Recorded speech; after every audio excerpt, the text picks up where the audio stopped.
Hi friends, நான் லக்ஷ்மி. இன்றைக்கான வீடியோவில் பார்த்திங்கன்னா ஒரு ஹெல்த்தியான பிரேக்ஃபாஸ்ட் ரெசிபியோடு தான் வந்திருக்கேன். சிகப்பு அவல் பிரேக்ஃபாஸ்ட் ரெசிபீஸ். இது செய்கிறதுக்கு ஒரு 10 நிமிஷம் தான் ஆகுங்க. நேரம் கம்மினாலும் சுவை வந்து ரொம்ப அதிகங்க. எப்படி செய்யலான்னு பார்க்குறதுக்கு முன்னாடி நம்மளோட கேஹெச்கோட்டி சேனல் ரெசிபி சப்ஸ்கிரைப் பண்ணிக்கோங்க. பக்கத்தில் இருக்க பெல் ஐக்கானை கிளிக் பண்ணிக்கோங்க. இதுக்கு நான் 1 கப் அளவு சிகப்பு அவல் எடுத்திருக்கேங்க. நீங்கள் வந்து வெள்ளை அவல் வேணாலும் எடுத்துக்கலாம்.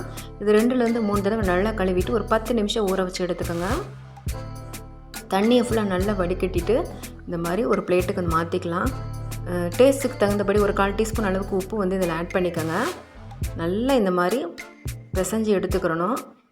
எடுத்துட்டு அதுக்கப்புறம் பார்த்திங்கன்னா துளி அளவு ஏலக்காய் தூள் சேர்த்துட்டு 1/2 கப் அளவுக்கு நான் வெல்லம் எடுத்திருக்கேங்க. 1 கப் அவலுக்கு 1/2 கப் அளவு வெல்லம் எடுத்திருக்கேன்.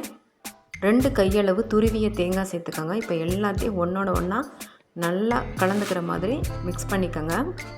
நல்லா எல்லாம் ஒன்றோட ஒன்று வந்து பைண்ட் ஆகணும், அந்த மாதிரி கலந்துக்கோங்க. இப்போ வந்து பால் ஷேப்ஸில் வந்து இதை வந்து நம்ம உருட்டி எடுத்துக்கலாம். இந்த மாதிரி சர்வ் பண்ணலாம். நீங்கள் இல்லைன்னா அதை ஒரு பவுலில் போட்டு அப்படியே ஸ்பூன் வச்சு கூட கொடுக்கலாங்க. ரொம்ப டேஸ்டியாக இருக்கும். இப்போ அடுத்த ரெசிபி பார்த்திங்கன்னா தேங்காய் பாலை வச்சு இந்த சிகப்பு அவல் பாயசம் வந்து நம்ம வந்து அப்படியே செய்ய போகிறோம். இது அடுப்புலலாம் கொதிக்க விட போகிறதே கிடையாதுங்க.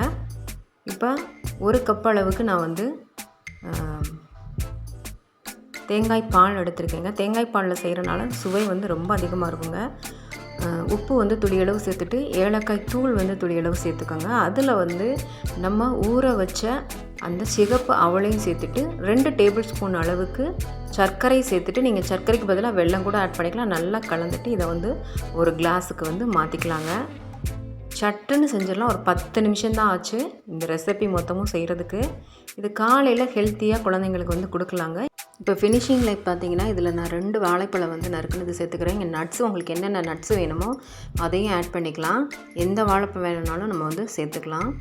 உண்மையிலே டேஸ்ட் வந்து ரொம்ப அருமையாக இருந்துச்சு. இதை காலையில் குழந்தைங்களுக்கு கண்டிப்பாக நீங்கள் வந்து இதை ரெஃபர் பண்ணலாங்க. ரொம்ப ஹெல்த்தியான ரெசிபி. செஞ்சு பார்த்துட்டு எப்படி இருந்துச்சுன்னு கமெண்ட் செக்ஷனில் உங்கள் ஃபீட்பேக்கை கொடுங்க ஃப்ரெண்ட்ஸ். மறக்காமல் நம்ம சேனலுக்கான சப்போர்ட்டை கொடுப்பீங்கன்னு நம்புகிறேன். லைக் பட்டனையும் ப்ரெஸ் பண்ண மறந்துடாதீங்க. அப்போ தான் இந்த வீடியோ வந்து நிறைய பேரை போய் சேரும் ஃப்ரெண்ட்ஸ்.